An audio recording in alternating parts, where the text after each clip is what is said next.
తమిళనాడులో రాజకీయం ఆసక్తికరంగా సాగుతోంది. టీవీకే చీఫ్ విజయ్ గవర్నర్ను కలిసిన తర్వాత పరిణామాలు వేగంగా మారిపోతున్నాయి. దీంతో పొత్తు రాజకీయం ఆసక్తికరంగా మారింది. మరోవైపు కొత్తగా డీఎంకే, అన్నాడీఎంకే పొత్తులు తెరపైకొచ్చాయి.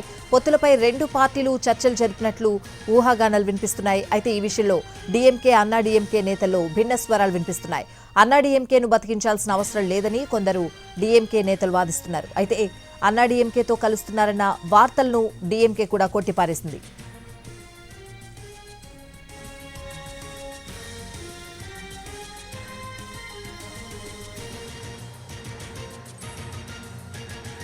తమిళనాడులో రాజకీయం ఆసక్తికరంగా సాగుతోంది. టీవీకే చీఫ్ విజయ్ గవర్నర్ను కలిసిన తర్వాత పరిణామాలు వేగంగా మారిపోతున్నాయి.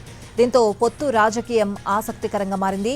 మరోవైపు కొత్తగా డీఎంకే, అన్నాడీఎంకే పొత్తులు తెరపైకొచ్చాయి. పొత్తులపై రెండు పార్టీలు కూడా చర్చలు జరిపినట్లు ఊహాగానాలు వినిపిస్తున్నాయి. అయితే ఈ విషయంలో డీఎంకే, అన్నాడీఎంకే నేతల్లో భిన్న స్వరాలు వినిపిస్తున్నాయి. అన్నాడీఎంకేను బతికించాల్సిన అవసరం లేదని కొందరు డీఎంకే నేతలు వాదిస్తున్నారు. అయితే అన్నాడీఎంకేతో కలుస్తున్నారన్న వార్తలను డీఎంకే కూడా కొట్టిపారేసింది.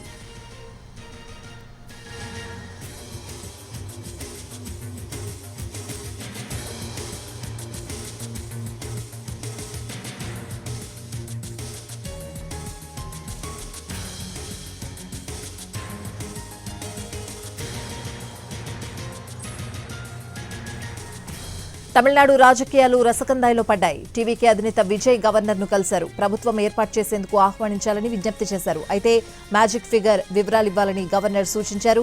బల నిరూపణకు సమయం ఇవ్వాలని విజ్ఞప్తి చేసినా గవర్నర్ పట్టుబట్టారు. దీంతో రెండోసారి గవర్నర్ని కలిశారు టీవీకే పార్టీ నేతలు. కానీ మ్యాజిక్ ఫిగర్ వివరాలు ఇవ్వాలని పట్టుబట్టారు గవర్నర్.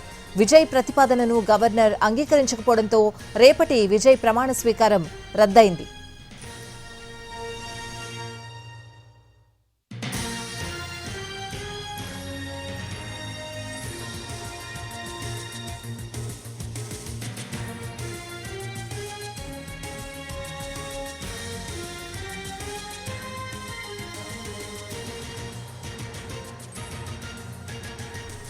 తమిళనాడులో తలో దిక్కుగా అన్నట్లుగా ఉంది కూటమి పార్టీల పరిస్థితి. ప్రస్తుతం పొత్తులపై కూటముల్లో నేతల భిన్న స్వరాలు వినిపిస్తున్నాయి. టీవీకేతో పొత్తు విషయంపై కాంగ్రెస్తో వామపక్షాలు కలిసి రాలేదు. అయితే పొత్తు విషయంలో వామపక్షాలు ముస్లిం లీగ్ సడన్ గా యూటర్న్ తీసుకున్నాయి. అటు డీఎంకే కూటమి నుంచి కాంగ్రెస్ అధికారికంగా బయటకొచ్చింది. రాబోయే పార్లమెంట్ ఎన్నికల్లోనూ టీవీకేతో పొత్తు ఉంటుందని ప్రకటించింది. దీంతో కాంగ్రెస్ నమ్మక ద్రోహం చేసిందంటూ డీఎంకే ఆగ్రహం వ్యక్తం చేసింది.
తమిళనాడులో రాజకీయం ఆసక్తికరంగా సాగుతోంది. టీవీకే చీఫ్ విజయ్ గవర్నర్ను కలిసిన తర్వాత పరిణామాలు వేగంగా మారిపోతున్నాయి. దీంతో పొత్తు రాజకీయం ఆసక్తికరంగా మారింది.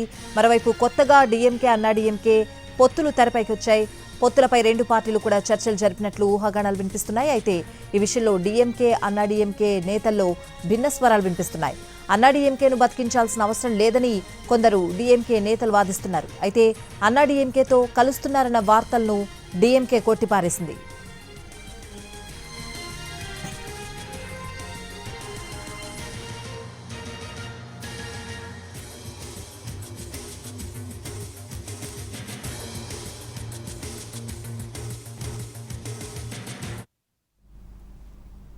తమిళనాడులో ఆసక్తికరంగా సాగుతున్నాయి రాజకీయాలు. టీవీకే చీఫ్ విజయ్ గవర్నర్ను కలిసిన తర్వాత పరిణామాలన్నీ కూడా వేగంగా మారిపోతున్న పరిస్థితులు తమిళనాడు రాజకీయాలకి సంబంధించి ఓవరాల్ గా అనాలిసిస్ అడిగి తెలుసుకుందాం. రాజకీయ విశ్లేషకులు తెలకపల్లి రవి గారు మనతో పాటు జాయిన్ అవుతున్నారు. సార్ నమస్తే.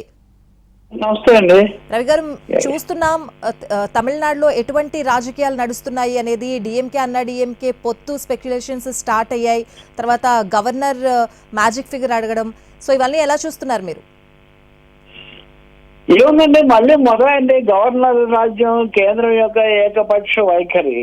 ఎందుకంటే గవర్నర్ అక్లేకర్, విశ్వనాథ్ అక్లేకర్ ఆయన కావాలంటే కండిషన్ పెట్టొచ్చు, మీరు ఫలానా తేదీ లోపల మెజార్టీ నిరూపించుకోవాలని. చాలా స్పష్టంగా 110 స్థానాలతో ఆయన ఉంటే ఆ కొద్దిగా ఆ మాటకు వస్తే మోదీ గారికే మెజార్టీ లేదు. 240 స్థానాలే కదా ఉన్నాయి.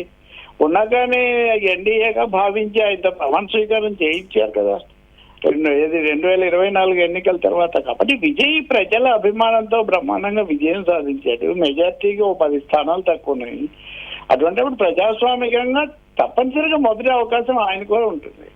ఇంకోటి అండి, గతంలో సుప్రీంకోర్టు ఇచ్చిన తీర్పుల ప్రకారం మెజారిటీ ఉందా లేదా అని తేలాల్సింది శాసనసభ వేదిక పైన, రాజ్భవన్ లో కాదు. ఈ పదాలు స్పష్టంగా చెప్పింది సుప్రీంకోర్టు. రాజ్భవన్లలో గవర్నర్లు తీర్పరులు కాకూడదు అని. అందువల్ల ఆయన రేపు ప్రమాణ స్వీకారం చేస్తున్న దాన్ని ఆపడం అన్నది ఖచ్చితంగా ప్రజల తీర్పుకు చాలా వ్యతిరేకమైన, ప్రజల తీర్పును కించబడితే విషయం అని అనుకోవాల్సి వస్తుంది. ఇంకొక మాట ఏంటంటే, ఈయన కాంగ్రెస్ మద్దతు తీసుకోవటం, అదే బీజేపీ మద్దతు తీసుకుంటుంటే ఇచ్చుంటే అమిత్ షా ముందు రోజే ఫోన్ చేశారు, బాగా గుర్తు చేసుకుంటే మనం. సో అమిత్ షా ముందు రోజు ఫోన్ చేసినప్పుడు ఏంటి, ఇటువంటివి జరిగి ఉండాలి. కాబట్టి కేవలం రాజకీయ కారణాల వల్ల సాంకేతికమైన సాకులు చూపించి ప్రజల అభిమానంతో ప్రథమ స్థానంలో వచ్చిన పార్టీకి మద్దతు అవకాశం నిరాకరించడం చాలా దారుణం. ఆయన షరతులతో అనుమతించవచ్చు, షరతులు నెరవేరకపోతే అప్పుడు తప్పకుండా తీసేయచ్చు. ఉదాహరణకు 15వ తేదీ లోపల మీరు శాసనసభలో మెజార్టీ నిరూపించుకోలేకపోతే 16వ తారీఖున మీరు తీసేయండి, తప్పులేదు. అంతేగాని ముందుగానే కాలు పెట్టడం సైంధవ పాత్ర, గవర్నర్లది సైంధవ పాత్ర కాదండి, రాజ్యాంగబద్ధమైన సంధానకర్తల పాత్ర మాత్రమే. నిజంగా ఇది తమిళ ప్రజల తీర్పును, దాని మీద దేశమంతటా వచ్చిన స్పందన, వీటన్నిటికీ కూడా తీవ్రంగా దెబ్బతీసే ఒక అప్రజాస్వామిక చర్యగా భావించాల్సి ఉంటుంది. అంటే రవి గారు, ముందుగా ప్రమాణ స్వీకారం చేస్తాం, తర్వాత అసెంబ్లీలో బల నిరూపణ చేసుకుంటామని చెప్పినా కూడా గవర్నర్ ముందుగా మ్యాజిక్ ఫిగర్ చూపించమనడం ఏ విధంగా చూడాలంటారు? అంటే గవర్నర్ గారు లెక్కేస్తారా? ఉదాహరణకు ఇప్పుడు 110 స్థానాలు ఉన్నాయి, ఇంకో 10 మందిని బలపరుస్తారని నమ్మకం నాకు ఉంది. 110 స్థానాలు చూపించిన వాళ్ళకి కాకుండా 70-50 వచ్చిన వాళ్ళకి ఇచ్చే అవకాశం ఉందా? లేదు కదా. ప్రభుత్వ ఏర్పాటు కోసమే కదా ఎన్నికలు జరుగుతాయి. కాబట్టి గవర్నర్ నిరూపించుకోవాలి, నా దగ్గర నిరూపించుకోవాలి. ఈ విషయం సుప్రీంకోర్టు కానీ సర్కారీ కమిషన్ కానీ స్పష్టంగా చెప్పాయి. ఒకటి, అతిపెద్ద పార్టీ; 2, ఎన్నికల తర్వాత అతిపెద్ద సంఘటన, లేకపోతే ఎన్నికల తర్వాత ఏర్పడిన అతిపెద్ద సంఘటన. ఈ మూడిటికి ఆ ఆర్డర్ లో మొదటి అవకాశం ఇవ్వాలి అన్నారు. ఇప్పుడు ఎన్నికల తర్వాత ఏర్పడిన సంఘటన చూసినా, అతిపెద్ద పార్టీ చూసినా టీవీకే విజయ్ పార్టీ మాత్రమే. అటువంటిప్పుడు వాళ్ళకు అవకాశం ఇవ్వకుండా, పైగా ఆయనకు మద్దతు కూడా ఉంది. కాబట్టి రాజ్ భవన్ లో మెజారిటీ చూపించి గవర్నర్ ను సాటిస్ఫై చేయాలి అని అడగటం అది రాజ్యాంగ విరుద్ధము, అది సుప్రీంకోర్టు తీర్పు యొక్క స్ఫూర్తికి కూడా విరుద్ధం.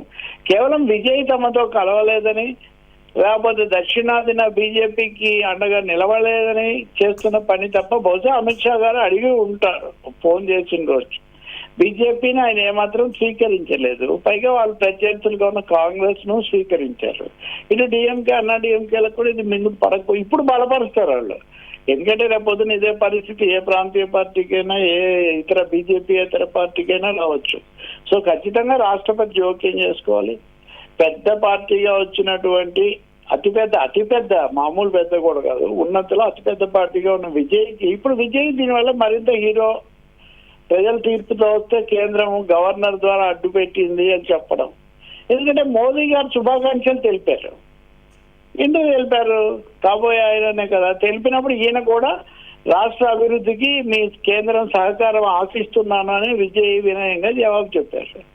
ఇప్పుడు మొదటే ప్రమాణ స్వీకారానికి నిరాకరించడం అంటే అడ్డు పెట్టడం అంటే మొదటే అది ఆ అభినందనలకు అర్థం లేకుండా పోతుంది. కాబట్టి గవర్నర్ మళ్ళీ పునరాలోచించుకొని ప్రమాణ స్వీకారం జరగనివ్వండి, గడువు పెట్టండి, 2 రోజులు పెడతారా, వారం పెడతారా, కనీసం వారం పెట్టాలని గత అనుభవాలు.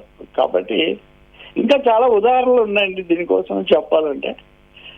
గతంలో నిరూపించుకుంటాము అంటే కూడా రాష్ట్రపతి ఆర్కే నారాయణన్ కానీ వెంకట్రామన్ కానీ మీరేమి శ్రమ పడకండి, మీరు మా ముందు కాదు సభలో నిరూపించుకోండి అని స్పష్టంగా చెప్తున్నారు. మైనారిటీ ప్రభుత్వాలు కూడా ఏర్పాటు చేశారు. నేను ఇంత మీతో అన్నట్టుగా మోదీ గారు కూడా మూడోసారి, 2 సార్లు ఆయన పూర్తి మెజారిటీ ఉంది, కానీ మూడోసారి ఆయనకు పూర్తి మెజారిటీ లేదు. 240 స్థానాలే వచ్చాయి బీజేపీకి, 270 పైన కావాలి ప్రభుత్వం ఏర్పాటు చేయాలంటే. అయినా రాష్ట్రపతి ఆయనతో ప్రమాణ స్వీకారం చేయించారు కదా.